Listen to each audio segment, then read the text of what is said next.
son, the party has come. It's one of the more macho sports around. Aggressive, hard-hitting, and testosterone pumping, Awesome! rugby is certainly not for the soft-hearted. A select group of Singaporean women, however, are out to dispel that notion. Such is their passion and dedication to the sport, it would put most men to shame. Women's rugby was first introduced here in the mid-1990s. Back then though, it was the non-contact version of touch that was played. But it wasn't long before the ladies moved on to full contact rugby.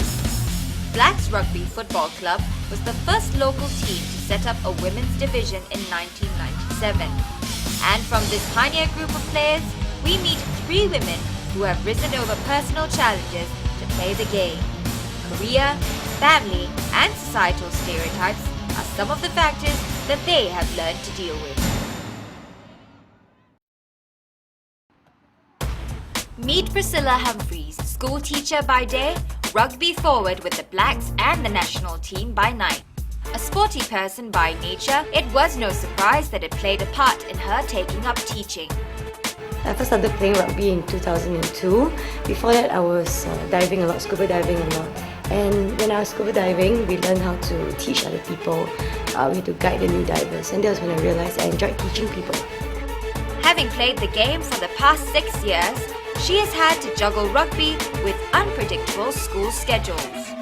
Yes, it's been very challenging trying to balance playing rugby at this level as well as working, because a lot of people think that teachers end their work at 2 p.m, but that doesn't really happen because we have to go for remedials, we have CCAs, okay, we have marking, things like that. So usually we end around 5:30, around 10 o'clock, rush back, try to get as much sleep as possible, and then next day I'm up again at 6 a.m. So it was very, very, very tiring. But these sacrifices have certainly paid off for the petite 27-year-old. Her team has won the Women's National Rugby Championship Sevens for 7 years running, although her preferences lie in the 15-a-side version of the game. I like 15-a-side because everyone has a fixed position, a fixed role, okay? And when you have that fixed position, you know what you're supposed to do, and you can specialize in something. And it's a different feeling because you have to be there for your teammates. In hard-hitting contact sports, players not only have to look after themselves, but also after their teammates.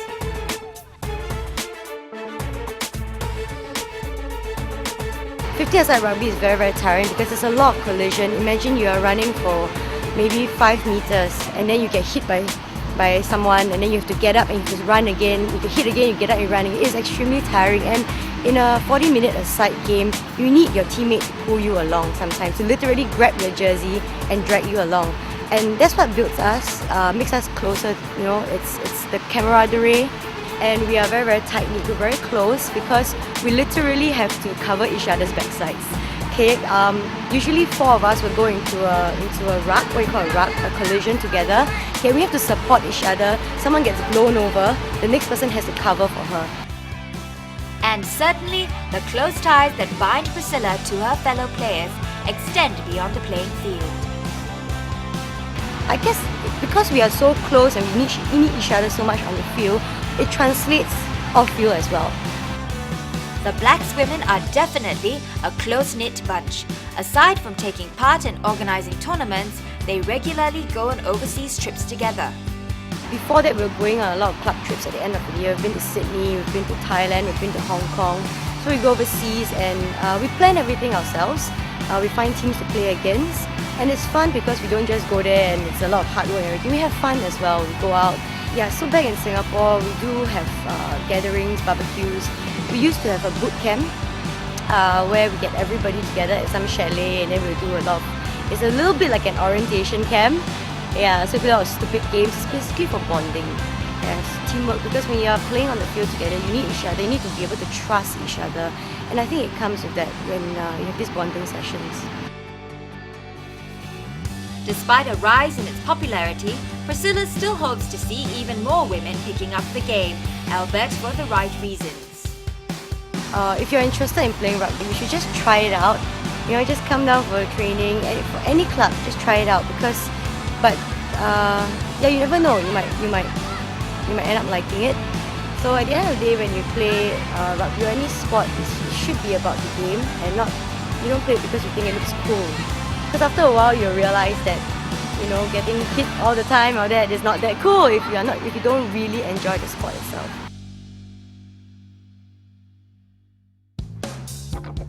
In the past 10 years, Serena Yeo has been a student, worked in the financial sector, got married and made a career switch. One thing, however, has remained a constant: rugby. Blacks Rugby women's side started in 1998, and at that time it was a friend who actually called me and asked if I was interested to join them. So I went ahead, and February we started. And at that time there were about 30 to 40 over of us, and the women's side, all of us started from ground zero. Basically, most of us, in fact, I would say, we had no playing experience in both touch and contact. Women's rugby was relatively new back then, so the ladies faced several initial setbacks, like not having a permanent coach. The guys from the club side actually took turns, because we started out with once a week training every Sundays at Farrer Park. So the guys actually, whoever was available, they actually came in to help us and coach us. There was also a shortage of players for a full 15-a-side game, meaning that the women had to start off playing the sevens version. Because at that point the player base was pretty small. So over the number of years, finally for the last 2 seasons, about 2-3 years back, we started 15s development, and now we are able to play 15s for both our club and our national side as well. Rugby also introduced Serena to the other love of her life, husband Jean Tong, who was the former coach. They may be husband and wife, but on the field, they're quick to make sure that there's no conflict of interest. He treats me just like any other players on the field or from the club. This is since day one. Since day one when I met him, this is a rule that we have it between us. And only at the end of the training, when we're out of the pitch, okay, you know, back to husband role lah. But as a husband himself, he's very supportive in the sense that because he's playing rugby, he knows the game himself also. So we work out together, we train hard together as well. Yeah, and we eat hard together as well. During off season we actually do our own personal training together and spend time together working out and stuff. Yes, in the gym, on the track, in the pool. Like her teammate Priscilla, Serena also has to juggle rugby with a teaching career, and she too has no complaints. For the number of years that I started playing rugby, I was also studying part-time, I was also working, and training became, as much as it's a routine, right, but because it's also a passion. So all these number of years, the amount of time that I took time out to train, don't really have any complaints. And it comes to a point that I have been doing it for so many years. Now when there is no training, it feels something is missing, yeah. Having been involved with the Blacks Rugby for almost a decade, Serena has seen many significant changes during her time at the club. Basically, a lot of the girls, right, in fact, most of the girls in the club are all very committed, not like when we first started. And I think the sport itself has really moved on and developed, yeah. Starting out with basically no knowledge of rugby, Serena is now one of the more respected players in the club. In terms of her commitment and dedication, I would say she ranked one of the strong characters within the club, and she is the vice captain of the club. So that says a lot more of her character and in terms of her commitment to rugby. Blacks RFC President Wong Yi Yong also feels that she is able to offer more to the growth of the sport. Her passion for the sport, as you can see, it also has evolved into providing coaching and providing the years of playing experience as a player, in providing for the junior players or the new novice players as well. Her experience on the national level and international level in Singapore, I would say she's the more dominating player as she is. And going forward, she will definitely provide a lot of playing experience in terms of how the game has transformed in Singapore since she started off, and of course to where it is today and where it should go in the future. Being part of the team that clinched a silver medal in the last SEA Games may have been a high point in her career, but there's still one dream that she hopes to realise. My dream is hopefully women's rugby in Singapore will move into World Cup 15s one year. I mean, one of these days, yeah. And I believe that with proper planning and with proper development, we will get there.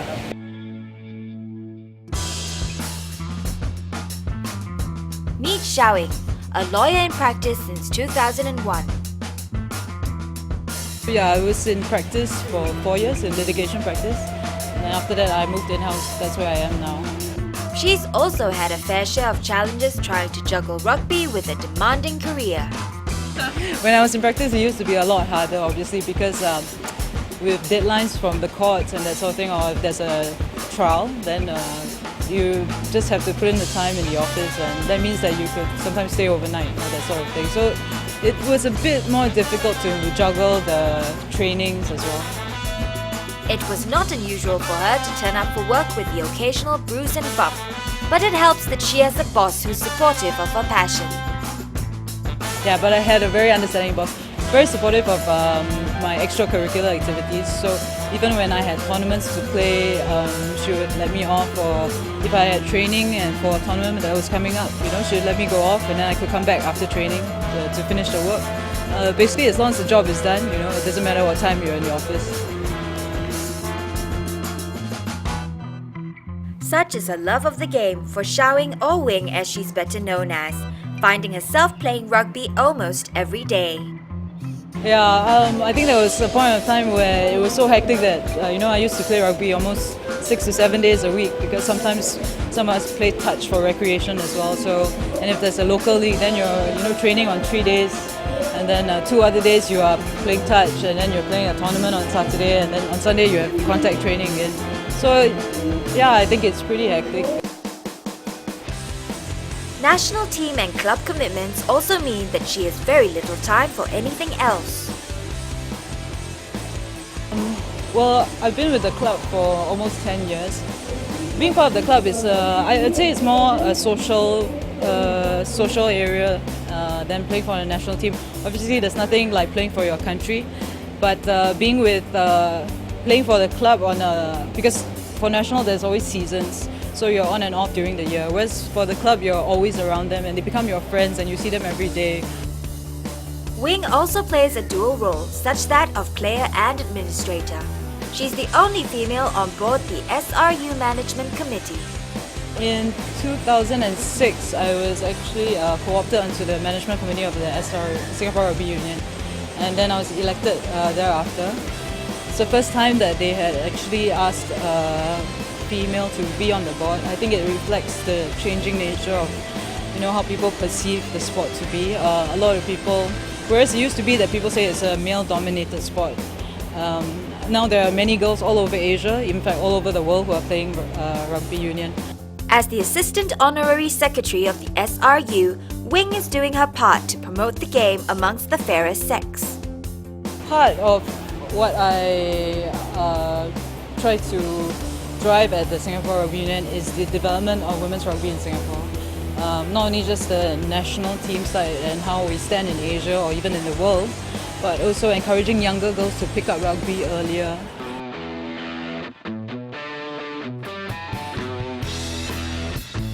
On top of all that, Wing is also heavily involved with the women's division at Blacks RFC. Okay, Wing is the head honcho of the team. Whatever is impossible, she makes possible. She has given a lot of her time to the club and to the sport, the development of the sport in Singapore. Well, at Blacks, I think I try to do my best, both as a player as well as a senior player who is trying to encourage younger players to pick up the game or to improve their skills or to break their personal barriers in terms of how they can perform and how far they can play in this game. It's easy to understand Wing's passion for rugby.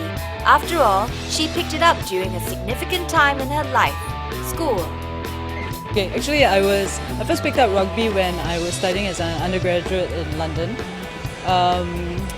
I thought, why not pick up an English sport? So one of the freshers fairs, the senior girls actually approached me, and so that was the first time that I actually went out for training, and after that I was just hooked. Rugby is a very cerebral sport. You actually have to be thinking all the time, and then it requires a lot of range of motor skills. You have to be able to kick, run, pass. So it's not just your legs that are moving, your arms are moving, and then your head is thinking as well. It requires some sort of spatial awareness. So I think it's a very well-rounded game. Despite her family's initial objection, Wing continued playing rugby when she came back to Singapore. She immediately got in touch with the Blacks Rugby Club. When I first came back to Singapore, obviously I wanted to keep playing rugby. At that time, Blacks was the only club that had a full-time contact rugby squad, so that's why I joined them. Throughout her rugby stint, Wing has seen changes in the sport's popularity here. More importantly, she's also seen improvements in the standard of the sport. Today there are actually up to 3 women's full-time contact rugby clubs, and it really reflects in the way that the domestic league is played now and how the sport has developed over even like the past 3 to 4 years. Indeed, according to the Singapore Rugby Union, our national women's team has been ranked among the top 5 teams in Asia for the past 4 years. In addition, the team garnered impressive silver medals at the recent SEA Games. 4 or 5 years, the Singapore women's rugby team managed to climb to, I think it was over a period of 6 years, the women's rugby team managed to climb to 2nd place in Asia. That was in 2004, and that's out of at least 12 Asian countries. In 2005, we were ranked 3rd. So I think that's really a reflection of the dedication and commitment of local players in terms of, even though the pool is small and Singapore is small as a country, but that's really shown how far they have come for over 7 years. Today, more efforts have been made to encourage the social play of rugby amongst girls. Tournaments such as the Blacks Midnight Sevens and the SRU Beach Festival have attracted a healthy number of female participants. For example, the Midnight Sevens attracted 14 female teams when it was held in August last year. The Female Open saw teams from Hong Kong, Thailand and Laos pitting their skills against our local rugby players. And believe it or not, our girls are held in the high esteem of their peers. I have seen in Singapore there are a few women who play rugby, but I think they really good to play. They're good. They have a good discipline to train. But one of the major problems that the sport faces is that of image. Because of its rugged nature, it is often deemed to be too aggressive for women and young girls to pick up. I think the stereotype a lot of people have of women who play sports in general, but more specifically very physical sports like rugby and maybe even soccer, is that we tend to be very butch. And I think it's rather inaccurate, because from my own experiences, I know that a lot of our members are actually very feminine, very, very, very girly. We have one that we call the Tai Tai, because of her pedicures and everything. So it's a misconception really. Participation, generally women will always have emphasis that is too robust, too strong, not for the mere simple women, but of course the perception has to be changed in terms of how it's played as a team sport. Parental and family objections are common. As for the high affliction nature of the sport, both Serena and Wing have suffered knee ligament injuries, but things are looking up. There has been an increase in the number of women picking up the game, particularly in tertiary institutions. When I first started playing rugby, there were only a few clubs, in fact only 2 or 3 clubs that played contact rugby. No one played 15-a-side contact rugby at the time, it was just 7s. So over the past few years it's grown. A lot of women from universities have started playing, and as well as the polys and the JCs. So it is growing. It's a very small community, but it is growing, and right now I think what the union is trying to do is get more women involved in it. compared to 10 years ago, what the girls were playing here was very, very elementary and basic fundamental rugby. But today, you're seeing some high-level stuff coming through. At the same time, with the tournament, beside the guys, obviously that inspires the girls to actually improve and get better in terms of skills and performance. Any career-minded woman, if she's interested, she can take up the sport of contact or rugby itself. Not a problem, because ultimately a lot of sacrifices will be made still. So at the end of the day, it depends. But it also depends what does she wants at the end of the day. I think the future of girls rugby or women's rugby in Singapore is actually very bright, and in fact it is all across Asia. Now we have Sri Lanka playing rugby, even Malaysia playing rugby, women's rugby. Just recently at the SEA Games, Singapore women's came in second. We got a silver medalist at the SEA Games, and Laos and Cambodia are also playing rugby. So it's not just in Singapore but across Asia. I think women's rugby is really growing. They've made many sacrifices, suffered injuries and faced numerous obstacles. Despite it all, Serena, Priscilla and Wing are still around, dedicated and committed as when they first started out. Their passion is second to none, and they've proven that rugby is a game not only played by gentlemen, it's a sport for the ladies too.